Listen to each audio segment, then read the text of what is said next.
You could all be seated.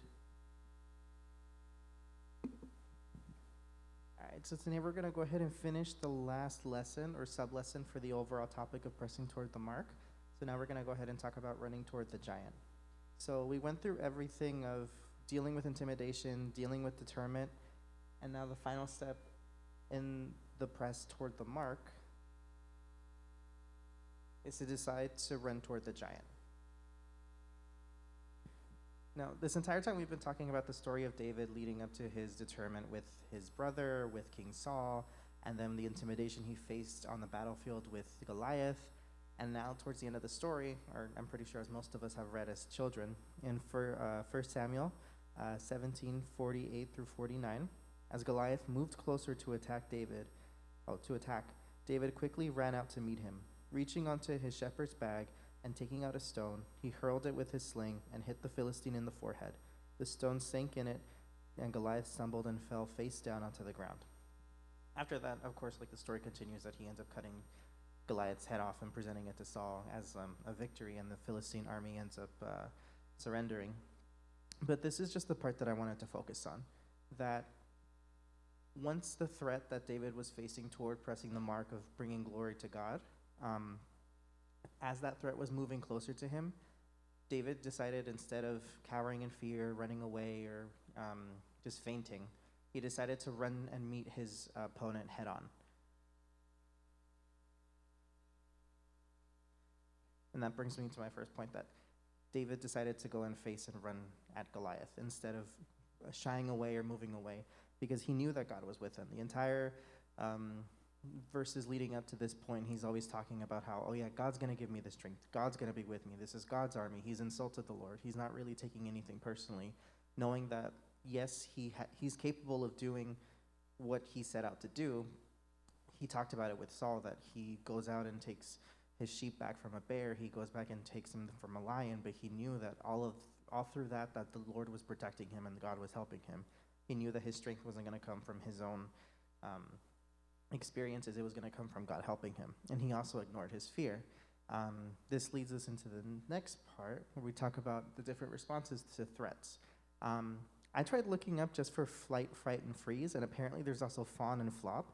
And I didn't know about this until I started reading it, and it actually makes sense. So the typical fight is when you're faced with a threat, you're given the option, or at least that we're taught in school, that there's only two, and then these are the other ones. So fight is, of course, going and meeting your opponent head on. So I guess it would be, with somebody shouting in your face, and we'll just go with that example, you either decide to swing first, or you could do the flight, which is you just decide to run away. Not walk away from the fight, but actually run away from it. You also could choose to freeze, so you just stand frozen in fear, not being able to move. And then fawn is actually an interesting one, because you then try to calm down the threat.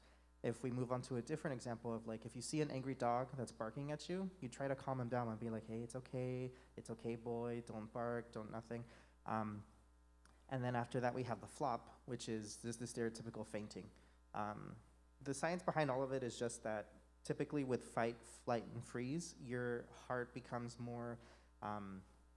your heart rate becomes elevated, as your blood starts moving everywhere, your adrenaline spikes up, and then your pupils dilate. With flop, it's actually the complete opposite, because everything just shuts down and you just go straight down.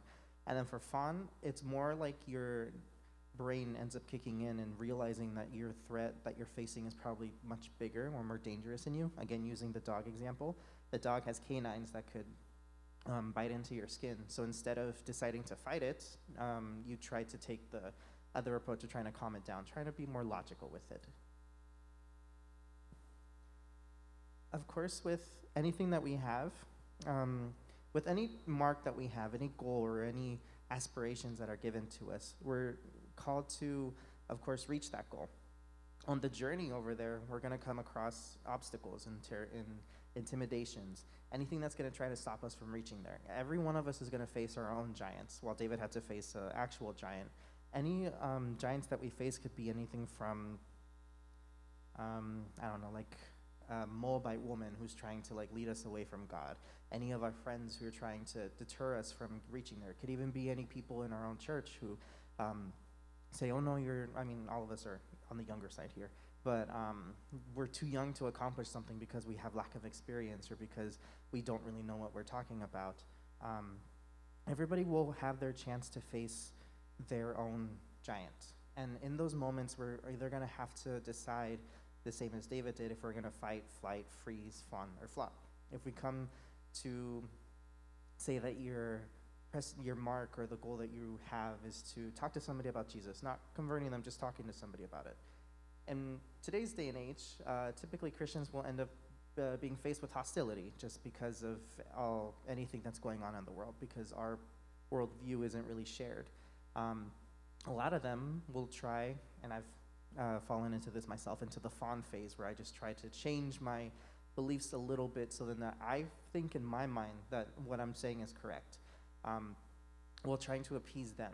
But at the end of the day, it's not really trying to appease somebody else. It's more or less trying to complete what God wants us to do. If our call is to spread the gospel, it's to spread it the way that God wanted it to be spread, the way that he had it written in the books, instead of the way that we interpret it and the way that we want it to be spread. So sort of be a watered down, more friendlier version, for more comfortable version for other people to listen to and to hear.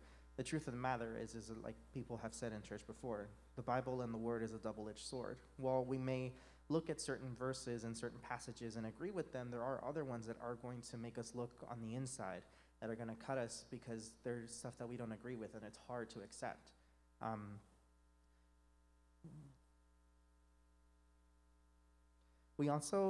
I thought this was interesting that the book mentioned this at the beginning, but at the beginning of the chapter, to that David decided to take up the sword of faith. And with anything with faith, it's stuff that we can't really see. Of course, like we walk by faith and not by sight. So if we take up the sword of faith, it's more or less trusting God that whatever we try doing, it's not going to be us. If you're like in battle, you yourself can be swinging a sword, but it's not the actual thing that's going to be causing any changes or any damage. It's going to be faith that's going to be breaking people's walls down, or faith that's going to be opening up people's eyes and opening up people's hearts.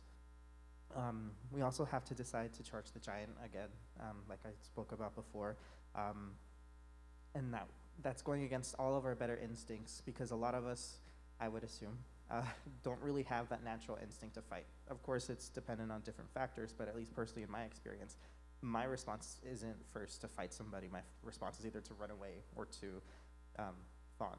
I haven't fainted yet, but we'll see what happens. And taking that initial decision to fight, in certain instances, it's gonna be with you have to end up doing it with no hesitation. You don't really have a moment's notice to consider the outcomes or consider the consequences when you're faced with your own giants. And of course, all of this sounds hard to do, but we do have to remember God's promise. God never promised that walking the Christian life is going to be easy, or if it's going to be flattering, or it's going to be beautiful. He just promised that he was going to be with us. I pulled up a couple. I didn't write down the verses, but I just searched up certain things in the Bible that God did promise us. He promised to give us strength in Ephesians 3:14-16. He promised to give us rest in Matthew 11:28-30. He promised to take care of all of our needs in Philippians 4:19. He promised to work everything out for our good in Romans 8:28, to be with us, to protect us, to give us freedom from sin, that nothing can separate us from him. He also gave us the promise of everlasting life, and he gave us the promise of answering our prayers. While he didn't promise that things were going to be easy, in the end it is for our benefit. Any lump of coal that goes through any sort of pressure has to go through that necessary process in order to become a diamond at the end. So while it may be hard and sometimes the pressure may be too much, God also promised that he wouldn't give us anything that we can't handle. Everything that we have in our journey as the Christian life is predestined to mold us and shape us for whatever mark or destiny or goal that he has for us at the end.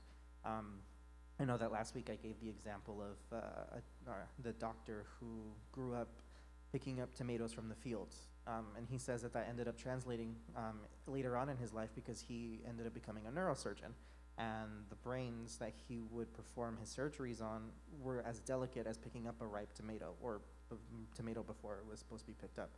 And it's just examples like those where our experiences, God ends up taking and molding it for our benefit towards the end. He doesn't let anything go to waste.